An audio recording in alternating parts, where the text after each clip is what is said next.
Bonjour à toutes et à tous, je suis ravi de vous retrouver pour ce nouvel épisode de Et voilà. Un Et voilà allégé, pas comme moi, un Et voilà sobre, comme moi. C'est-à-dire qu'en effet, il ne sera plus disponible en HD et son format a été raccourci pour se focaliser sur l'essentiel et donc pour peser un peu moins. Il sera disponible en podcast d'ici un mois et supprimé dans son format vidéo, encore une fois, dans une logique de sobriété numérique. Aujourd'hui, on parle Digital Workplace avec un focus sur le onboarding. Vous entendrez les mots café, pomme, fenêtre, mais surtout environnement de travail numérique et sobriété. Et voilà, c'est parti.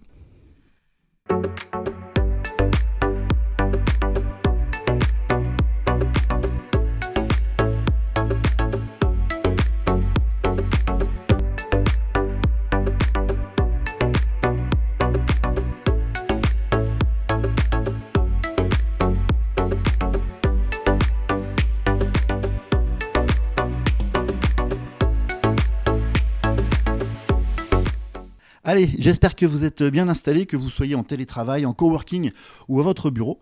L'émission va se dérouler en 3 temps majeurs. D'abord avec Olivier Thomas, directeur solution Digital Workplace. Bonjour Olivier. Bonjour JC. On va ensuite, Johan nous rejoindra pour une interview d'Alain Battendier qui sera en duplex avec nous. Il est DSI chez Odigo, il nous racontera son aventure. Et nous enchaînerons tous les trois avec Johan et Olivier sur la partie éco-responsabilité. Je vous rappelle que vous pouvez aussi poser toutes vos questions tout au long de l'émission sur le fil de discussion qui est ouvert. Les équipes de modérateurs sont au taquet pour vous répondre. Allez, on va tout de suite se retrouver avec Olivier pour la première partie de l'émission.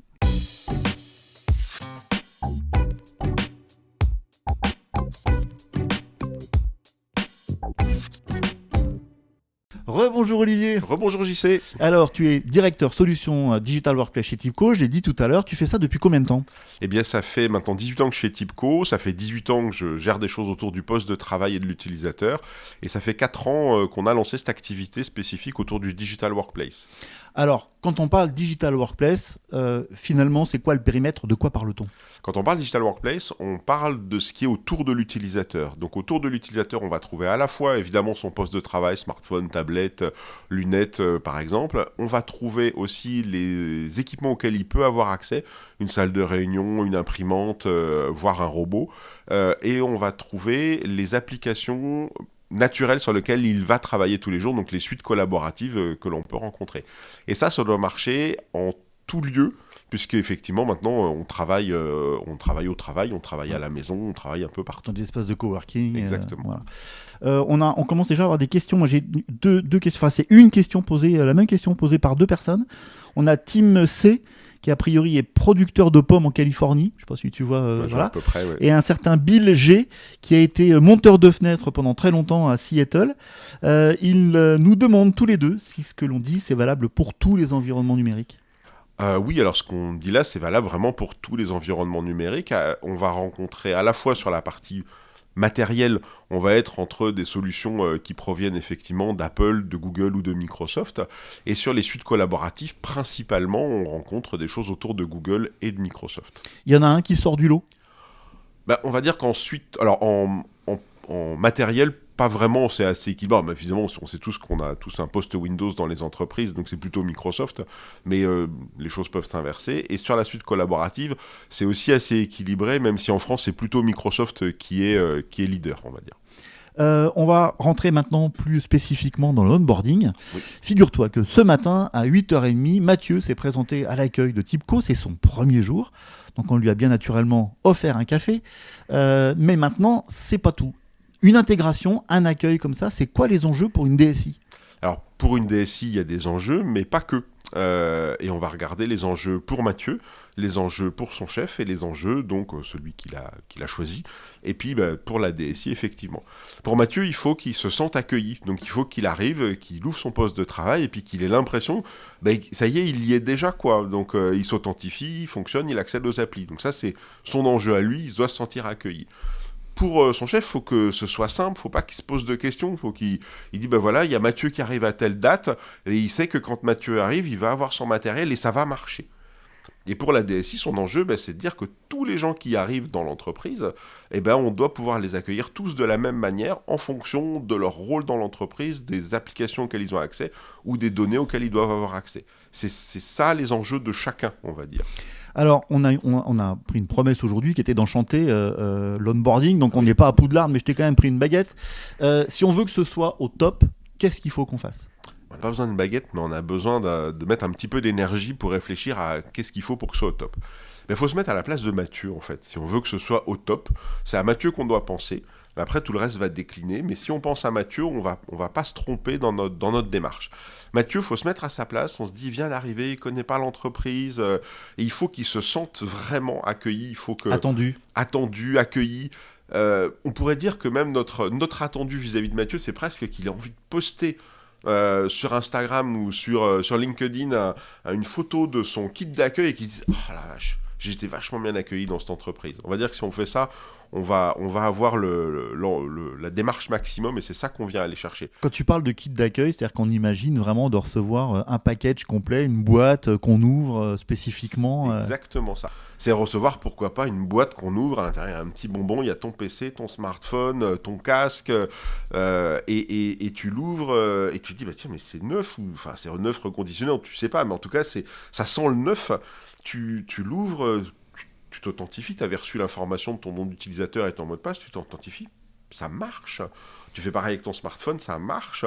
Et tu te dis, mais ça marche, j'ai accès aux applications, j'ai déjà des groupes, j'ai déjà des choses qui sont dans mon agenda. J'ai pas toutes tes inscriptions, tout le parcours à faire. J'ai pas parcours, je me sens déjà dans l'entreprise.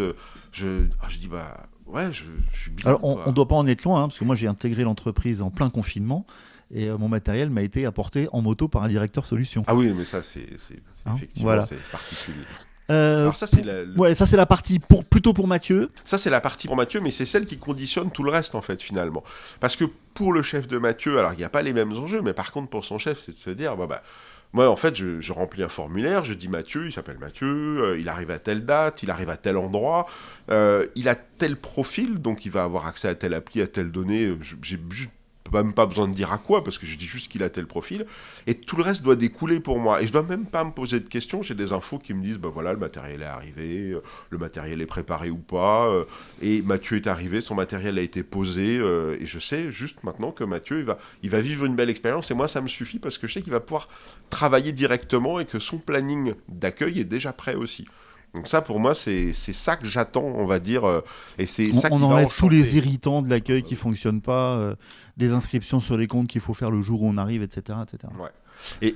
Et pour la DSI, son enjeu à elle, c'est que tout ça, ce soit industriel, automatisé, de se dire, moi je sais quand quelqu'un il arrive, il n'y a pas de risque de fuite de données, je sais que tout ça, ça va être complètement industrialisé, et je sais que tous mes utilisateurs vont rentrer de la même manière, donc je vais pas avoir de surprise, je vais pas avoir d'écart de matériel, je vais pas avoir un chef qui m'appelle à la dernière minute en disant « Ah ouais, j'avais oublié et tout, mais il y a machin qui arrive, il faut vite lui préparer quelque chose. » Non, moi c'est un process, c'est industriel, et tout fonctionne de manière le plus naturelle possible. Pour 95% des cas, évidemment, toujours les... On a déjà des éléments de performance, finalement presque des éléments un peu économiques dans ce que tu nous dis. On a des éléments à forte valeur humaine. Oui. Dans le cas de Mathieu, on aura, et on y reviendra sur ces éléments tout à l'heure et un petit peu plus tard dans l'émission, en y ajoutant aussi des éléments sur les impacts environnementaux. Ce sera la dernière partie de notre émission sur l'éco-responsabilité de la Digital Workplace. En tout cas, merci beaucoup Olivier pour tous ces éclaircissements. Il est l'heure de passer à l'étape d'après, et l'étape d'après, c'est l'interview de notre témoin. Johan va nous rejoindre. On va être en duplex avec Alain Battendier, qui est DSI chez Odigo et qui va nous raconter son aventure.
Allez, retour en plateau. Bonjour Yohan, comment ça va? Bonjour JC, très bien.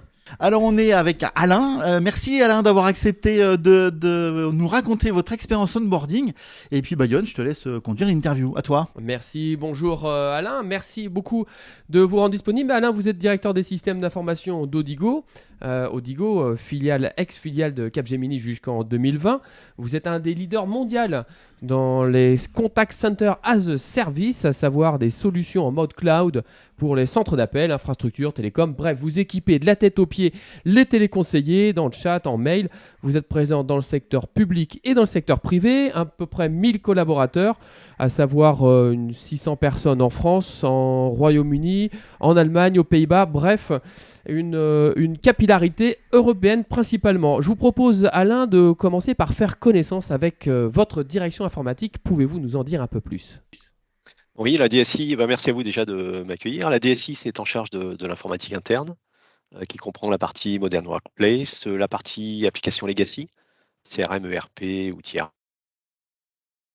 DSI de production, dit de production, qui supporte les équipes du delivery.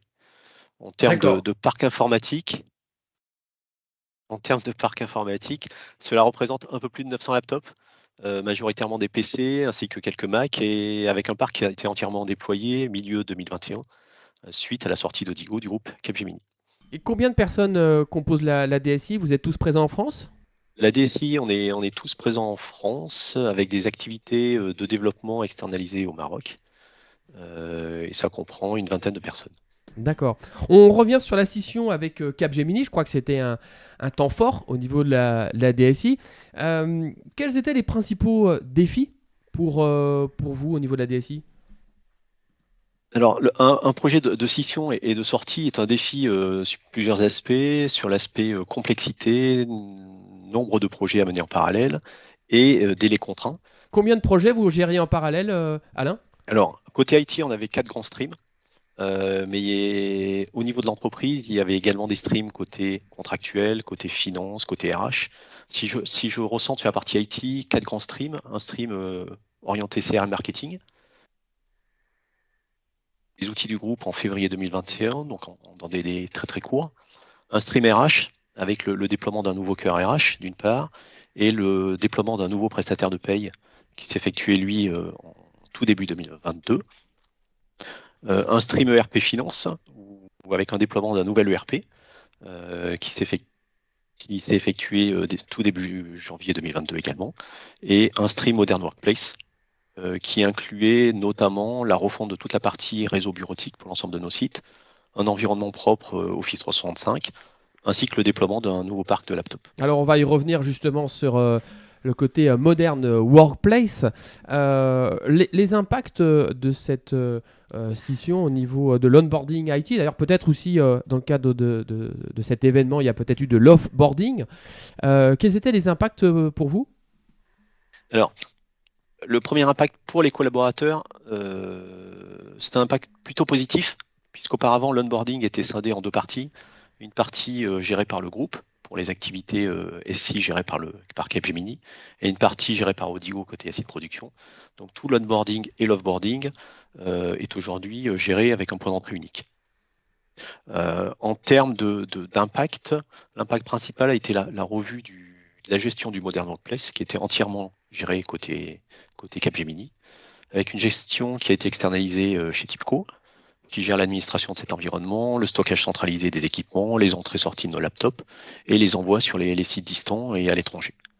Le principal impact par rapport aux collaborateurs concerne les collaborateurs anglais, allemands, belges et néerlandais qui profitaient précédemment d'un support local Capgemini et qui ont basculé avec un support IT 100% distanciel. Et alors, comment ont-ils réagi? Est-ce que ça a radicalement changé l'approche, cette proximité perdue, entre guillemets, ou cette distancielle?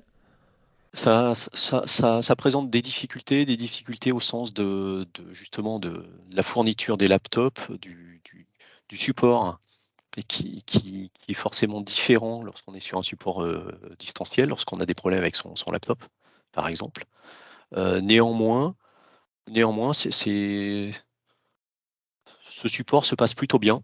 même bien, tout court, ce qui n'était pas gagné d'avance par rapport à cette bascule. Et sur l'onboarding plus précisément, parce que là on parle sur la partie support et sur l'onboarding est-ce que vous avez d'ailleurs fait de l'onboarding au niveau, je pense, UK ou en Espagne, qui a été transformé du fait de le gérer à distance? Alors, l'Espagne, on profite d'un support sur site. Donc, le support sur site a été déployé sur les sites France et Espagne. Donc, l'onboarding, proprement dit, le process a été revu. La façon de gérer notre stock de laptops a été revue. Derrière, on a toujours quelques difficultés, mais pas liées au Modern Workplace, mais plus liées à nos applications métiers. Quand vous dites revu, pardon Alain, ça veut dire quoi? Quand vous dites ça a été revu concrètement, c'est quoi? La façon d'effectuer les demandes, les délais de fourniture, la gestion des stocks, la capacité à fournir les équipements, la nature des équipements fournis, tous ces éléments-là, les créations des comptes, tous ces éléments-là ont été revus pour être gérés de façon plus centralisée. Auparavant, la partie laptop, notamment, Modern Workplace, était gérée par chaque entité du groupe Capgemini de chaque pays. D'accord. Donc, ce qui a nécessité de changer en profondeur un peu notre gestion de ce parc. Donc ça faisait partie des principaux enjeux, cette centralisation. Quels étaient les enjeux pour vous? Alors, il y avait un enjeu de centralisation, ça c'était le premier point, un enjeu de bonne gestion, un enjeu, une crainte sur la bonne gestion des collaborateurs à l'étranger. Donc c'était un des enjeux et un des risques de l'opération par rapport aux collaborateurs. Et le troisième enjeu, c'était la capacité à apporter du support, à remplacer des laptops, également de façon à distance, sans support sur site, ce qui était la pratique au sein de Capgemini. Donc une transformation des habitudes. C'est ça, une autre façon de gérer le support. Et dites-moi, je ne vous entends pas sur l'enjeu de la sécurité. Est-ce que c'est intrinsèque à l'onboarding ou cela fait-il partie d'enjeux prioritaires pour vous? Alors, la sécurité, elle est vraiment transverse chez nous, avec une équipe sécurité qui gère les éléments aussi bien au niveau du produit qu'au niveau de la DSI. Et la partie de sécurité, c'est un élément clé par rapport au contrôle des accès, à l'authentification. Donc c'est un élément clé qui irrigue l'ensemble de nos applications et de nos process. Ce que vous dites, c'est que c'est pas spécifiquement l'onboarding, c'est ça qu'on doit comprendre. Et pas spécifiquement l'onboarding. L'onboarding, la partie sécurité, nécessite de gérer les droits d'accès notamment, aux bonnes personnes, le bon accès aux applications et l'interdiction d'un certain nombre d'accès. Ces éléments-là qui sont clés. Côté Modern Workplace et plus particulièrement laptop, la sécurité passe par l'encryption des disques, l'accès sécurisé des laptops, la capacité de les effacer à distance si besoin. Voilà. Mais ces éléments-là sont vraiment un peu transverses. On parle un peu aussi offboarding. Alors c'est peut-être aussi un enjeu qui est peut-être moins facile à gérer que le onboarding. Est-ce que vous avez vous aussi entrepris des démarches spécifiques pour le offboarding? Non, c'est plus simple. C'est plus simple puisque l'aspect fourniture des droits et des bons droits aux bonnes applications ne se pose pas. Il suffit de couper les accès. La partie offboarding, la problématique est plus la récupération des équipements, notamment sur les sites étrangers, en l'absence de support sur site. Et ça nécessite ensuite une organisation par rapport à la gestion des stocks, le retour au stock, etc. Mais c'est quelque chose qui est beaucoup plus simple qu'un onboarding d'un nouveau collaborateur. D'accord. Donc pour la partie onboarding, donc on voit que on a compris les enjeux de centralisation, de droit, d'habilitation. Quelles sont les réussites que vous observez par rapport à ce onboarding? Alors, le premier, c'est la maîtrise des délais. On est capable, et TIPCO est capable de nous fournir les laptops dans les délais impartis, la capacité de répondre également à des demandes urgentes. Donc ça, c'est une des réussites observées. La deuxième, c'est la facilité et la meilleure maîtrise de notre parc, la facilité de déploiement, notamment dans l'environnement Microsoft. qui est un environnement assez puissant pour gérer ce parc informatique et la gestion de l'ensemble. Et dites-moi, pour revenir sur la thématique de notre web émission, est-ce qu'on enchante l'onboarding des nouveaux collaborateurs au sein d'Odigo? Est-ce qu'ils ont des paillettes? Allez, on vous laisse la baguette, puisqu'il y a la baguette magique de Jean-Christophe. Est-ce que vous remettez cette fameuse baguette magique à vos collaborateurs, collègues? Alors l'enchantement, il est, il faut bien le dire, plus lié à nos locaux, à l'accompagnement côté RH, aux communications, que pur IT, où souvent l'IT est plus vu comme une source d'insatisfaction que de satisfaction. Mais néanmoins, côté IT, l'onboarding réussi, il passe par plusieurs ingrédients. La partie Modern Workplace, la capacité de fournir le laptop, l'environnement bureautique, la partie téléphonie en temps et en heure. Ça, c'est quelque chose qui marche plutôt bien chez nous. La deuxième partie, c'est la gestion des droits, la gestion des accès, que le collaborateur puisse avoir l'ensemble de ces éléments dès le premier jour. Là, on est encore perfectible avec un gros projet en cours de centralisation des authentifications, des habilitations, qui doit permettre d'automatiser la gestion de ces droits et faire en sorte que on supprime les demandes récurrentes d'ajout de droits les premiers jours d'arrivée d'un collaborateur, qui est toujours frustrant pour lui de ne pas pouvoir accéder à tout le nécessaire. Et le troisième point, mais qui dépasse l'IT, c'est la gestion documentaire, l'environnement documentaire, le fait qu'un nouvel arrivant puisse trouver les bons documents au bon endroit et de façon facile. Et là, on a travaillé sur un intranet fait par l'équipe communication, qui est plutôt bien fait, qui permet de retrouver les documents clés. Néanmoins, ça reste un élément d'insatisfaction actuellement, avec un foisonnement des supports documentaires, la multiplication des équipes Teams, des SharePoint, des filers. Donc le Modern Workplace, et notamment la partie Teams, qui est une façon très, très souple de gérer des équipes, de gérer des espaces documentaires par équipe, a en contrepartie un inconvénient pour un nouvel arrivant d'être noyé dans le nombre d'équipes.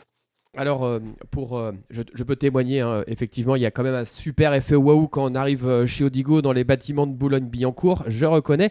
Modern Workplace, est-ce qu'on parle de base documentaire? C'est encore moderne, ça?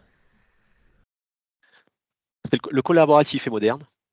La gestion collaborative, le fait de pouvoir partager de façon facile un ensemble de documents, de communications, d'archiver des communications au sein d'une équipe, c'est moderne. Ça permet de travailler en mode agile, de travailler en mode transverse, et ces outils le supportent. L'inconvénient de l'agilité, c'est, à un moment donné, c'est l'absence de cadre ou de structure qui fait que les gens qui se sentent bien sont là parce qu'ils connaissent l'environnement, ils maîtrisent cet environnement, ce que ne maîtrise pas un nouvel arrivant, qui peut être désarçonné sur la multiplicité des équipes, des projets, etc. Donc on a compris qu'une des principales difficultés que l'on peut rencontrer, c'est la notion de base de connaissances. Est-ce que vous avez d'autres cailloux dans la chaussure au niveau de l'onboarding regardé par la DSI? Non, les deux points principaux, c'est vraiment la partie droit, gestion des droits, qui va être traitée prochainement, et la partie gestion documentaire et structuration. Sachant que la partie gestion documentaire, c'est quelque chose qui dépasse l'IT. Ça concerne l'ensemble des directions métiers, leur façon de s'organiser. Donc c'est que l'IT n'est là que pour apporter des supports à cette gestion documentaire, mais la structuration, ça reste de chaque direction. Ok, alors comme vous le savez, Alain, nous sommes particulièrement engagés dans la sobriété numérique au sein de TIBCO, c'est un de nos positionnements forts. Comment avez-vous engagé cette démarche de sobriété dans l'onboarding? Comment elle s'inscrit, cette démarche de sobriété numérique dans l'onboarding chez vous? Alors, la sobriété, elle porte plutôt sur la réflexion sur le renouvellement des matériels. Ouais. Donc allongement de la vie du matériel? Allongement de la durée de vie, la réflexion sur la fin de vie des laptops. On a un parc relativement homogène, qui est plutôt récent, et donc va se poser la question, mais dans un an ou deux, de du changement de ce parc et de l'usure ou de l'obsolescence de ce parc et de la façon dont on le change. Habituellement, en fin de période d'amortissement, on fait un grand nettoyage et on met à la poubelle un ensemble de laptops qui sont encore bons à l'usage. Donc c'est une réflexion autour de cette gestion de l'obsolescence et d'avoir une stratégie un peu différenciée suivant les usages et les capacités d'upgrade de nos matériels. Ça, c'est le premier point. Côté Odigo, on a mis en place également sur la partie téléphonie mobile des abondements en cas d'achat de matériel d'occasion. Donc c'est aussi une piste qui a été mise en place sur la partie téléphonie, pas sur la partie laptop, de privilégier l'achat de seconde main. Et enfin, c'est l'optimisation, le dernier point, c'est l'optimisation de nos équipements type imprimante, la suppression de la téléphonie pour être 100% TOIP casque, qui permettent de limiter les équipements déployés sur nos sites. Allez, on conclut ensemble par une dernière question. Alain, pour vos collègues qui nous écoutent, quel serait le conseil que vous pourriez donner pour un onboarding enchanté? C'est pour ça rime, c'est pour ça que... Pour moi, l'onboarding enchanté, c'est un onboarding où il n'y a pas de problème IT. Puisque ce que je disais, c'est que l'IT est souvent plutôt vu comme un élément déceptif, qui ne provoque pas forcément l'effet du waouh. Donc la partie vraiment IT onboarding, c'est d'être là le premier jour, de fournir les bons éléments dès le premier jour et que l'onboarding se fasse dès le premier jour. C'est le challenge. D'accord. Donc, time to market, on va dire, pour reprendre des termes un peu plus marketing. Time to market. Merci beaucoup, Alain. Merci à vous. Bien, merci beaucoup Alain, merci à tous les deux, merci Johan pour cette interview. Je vous rappelle que vous pouvez poser vos questions directement dans le fil de discussion et que nos modérateurs se font un plaisir de vous y répondre. D'ailleurs, Johan, je vois une question apparaître. C'est Igor Dosgor qui nous demande pour un onboarding quelle est la hauteur de vague maximum. Non, t'es pas obligé de répondre, pardon. Allez, plus sérieusement, Olivier, Alain nous a raconté son expérience. Quel a été l'apport de Tipco sur cette expérience Odigo ? Alors, l'apport de Tipco, ça a été d'abord un échange, une démarche philosophique avec Alain. Ce qui était vraiment important pour nous, pour Alain et pour moi, c'est comme on crée un nouveau système d'information, c'est de se dire comment on le fait le plus simple possible. Donc on a déjà pensé à cette dimension utilisateur. Donc on voit qu'il y a encore des étapes à franchir pour aller au bout, c'est ce qu'il nous a présenté. Par contre, les étapes de base, elles sont là. Le poste de travail, il arrive, il est prêt, il est facile à onboarder du point de vue de la DSI. Et l'expérience utilisateur, elle n'est pas contraignante. On n'est pas encore à l'enchantement, mais on est déjà au fait que ce soit pas un frein, on va dire, dans l'arrivée du collaborateur. Et Olivier, cette expérience Odigo, toi qui côtoies d'autres entreprises, est-ce que c'est une expérience qui est singulière ou est-ce qu'on retrouve ça chez un certain nombre de tes clients ? Parce que là, en fait, on onboard toute l'entreprise d'un coup. Alors là, on a onboardé toute l'entreprise d'un coup, c'est un projet en tant que tel, mais c'est un projet dont l'enjeu, c'est ce qui va se passer après. C'est maintenant, quand des gens arrivent, que c'est important donc de bien gérer le projet, c'est presque facile, on va dire, à gérer. Mais ce qui est... donc pour revenir à ta question, Johan, est-ce qu'on a ça partout ? Alors déjà, c'était le premier dans lequel on arrivait à poser un système d'information full cloud, on va dire comme ça, donc qui nous permettait finalement de faire d'avoir cette façon de gérer les utilisateurs et les postes de travail et leurs équipements. Et du coup, pour nous, ça nous a permis de dire, mais si on peut le faire là, on peut le faire partout. Et donc, on est en train de le décliner chez plein d'autres clients.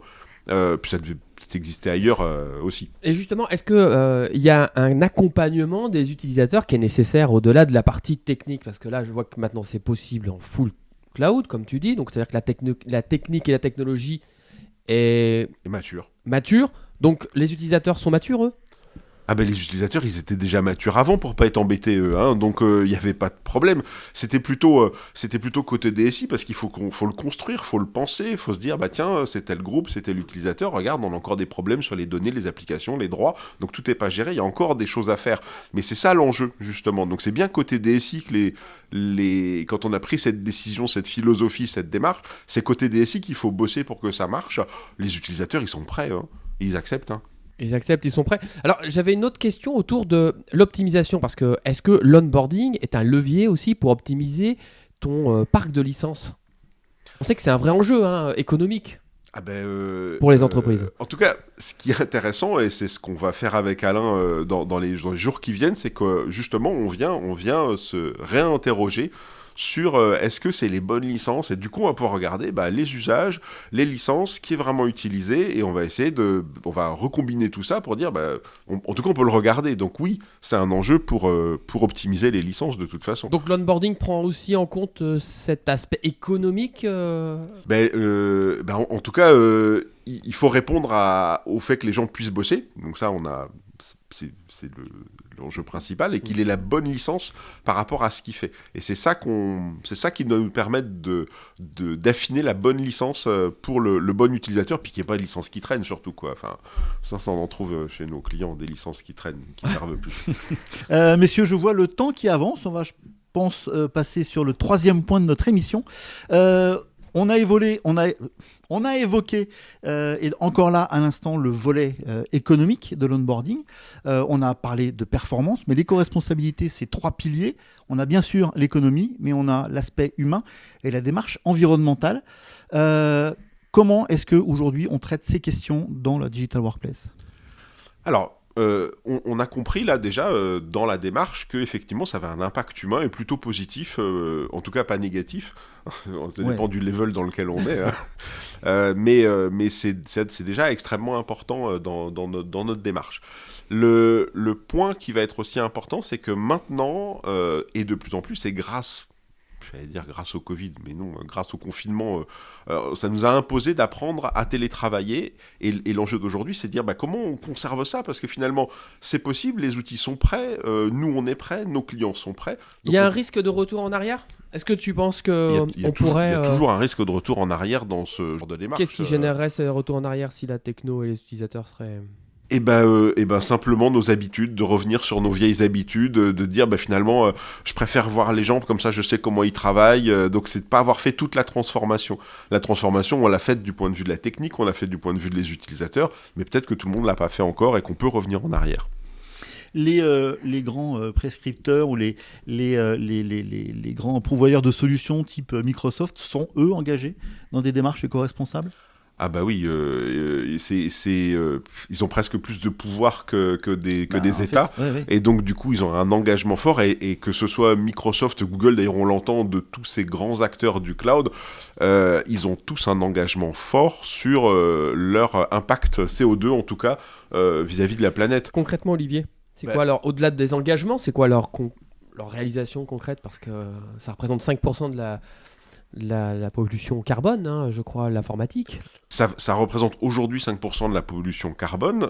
En 2050, ils auront remboursé leur coût carbone depuis qu'ils ont créé. En tout cas, c'est l'engagement qu'a pris Microsoft. Et c'est un engagement... il suffit d'aller sur le site de Microsoft. D'ailleurs, ils ont une page spécifique, il y a la même chez Google, dans laquelle ils expliquent quelles sont leurs actions quotidiennes et comment ils mesurent la performance de leurs actions pour dire est-ce qu'ils y arrivent ou est-ce qu'ils n'y arrivent pas. Et moi, j'ai trouvé le dernier rapport de Microsoft assez intéressant, parce qu'il a dit on y est presque arrivé, mais par exemple, avec les consoles Xbox, on a raté notre coup, on en a trop vendu, et donc on a trop généré de carbone, et celui-là, il faut qu'on le gère autrement, parce qu'on n'a pas fait notre job de ce point de vue-là. Donc, il y a le rapport, et qui dit, ce truc-là, il faut qu'on le bosse, donc ça veut dire qu'ils l'ont fait aussi ailleurs, pareil. Et que peux-tu nous conseiller, nous qui sommes utilisateurs de toutes les solutions collaboratives et d'Office 365, comme bonne pratique qui permettrait d'être soigneux et de prendre soin de la planète? Alors, il y en a qui sont très très simples. On arrête de s'envoyer des pièces jointes dans les mails, parce que ça, c'est l'enfer. On vient aller créer de la volumétrie de données un petit peu partout. En plus, c'est jamais la bonne donnée. Donc, c'est à la fois important pour la planète, et en même temps, c'est important pour notre bien-être. Donc, franchement, il faut y aller, quoi. Donc, on s'envoie plus de pièces jointes, on stocke les choses, on s'envoie les liens. Ça, c'est déjà... S'il y avait qu'un seul truc à retenir, c'est ça. Créer du lien. Créer du lien. J'aime bien. Créer du lien. Parce que les autres enjeux dont parlait Alain, le fait de faire durer les postes de travail, ça, c'est pas nous, utilisateurs, c'est bien une démarche de DSI. D'entreprise et de DSI. Mais ça a plus d'impact quand même de faire durer les postes de travail. Messieurs, on pourrait discuter des heures de ce sujet et aller tirer les fils de l'éco-responsabilité sur ces éléments-là. La fin de l'émission se rapproche, d'autant qu'on me dit que Mathieu est toujours à l'accueil, donc il serait bien qu'on aille enfin le chercher. Je vous pose la question de façon un peu plus globale sur ce qu'on a entendu. Quel est le point clé que vous retiendriez, Johan? Vas-y, peut-être si tu... Moi, Olivier. le point clé, si on veut faire un bel onboarding, c'est faut le penser pour l'utilisateur, celui qui arrive.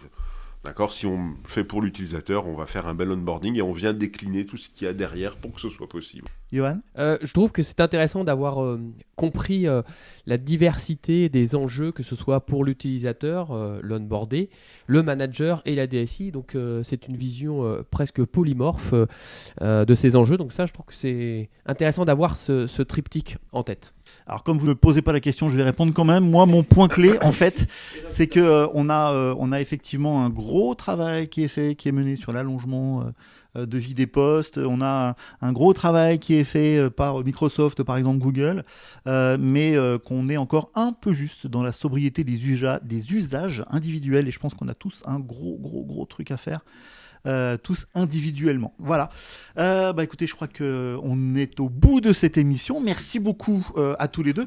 Je vous rappelle que vous pouvez nous suivre particulièrement sur LinkedIn. Alors, vous pouvez vous abonner, vous pouvez liker, vous pouvez relayer, tout simplement parce que ça nous fait plaisir.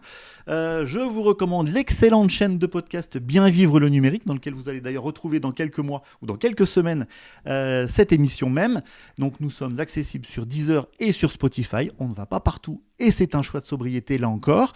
Et puis bien évidemment sur tipco.fr où vous retrouverez tous les contacts et toutes les informations et surtout toutes les informations de nos experts sur les domaines du numérique et du numérique responsable qui peuvent vous intéresser et vous être utiles.